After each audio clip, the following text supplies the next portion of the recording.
Chennai super king मध्ये नक्की हे चाललंय तरी काय? हंगाम सुरू होण्याच्या एक दिवस आधी थेट कर्णधार बदलला.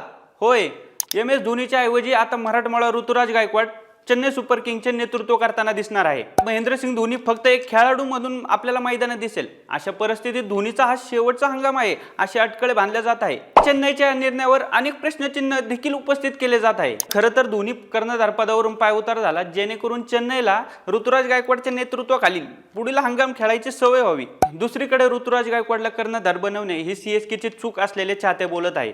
पण असे का बोलत आहे मी हे तुम्हाला थोडक्यात सांगतो. ऋतुराज गायकवाड आधी हा सट्टा चेन्नई सुपर किंगने जडेजा सोबत 2022 मध्ये खेळला होता, पण त्या हंगामात तो पूर्णपणे फ्लॉप ठरला. त्याच्यामुळे हंगामाच्या मध्ये चेन्नई सुपर किंगला कर्णधार बदलावा लागला आणि महेंद्रसिंग धोनी पुन्हा एकदा कर्णधार म्हणून खेळला. आणि हा हंगाम सुरू होण्याआधी चेन्नई सुपर किंगने कर्णधार बदलला आहे. पण चेन्नईने ही मोठी चूक केली का असा प्रश्नचिन्ह उपस्थित होत आहे.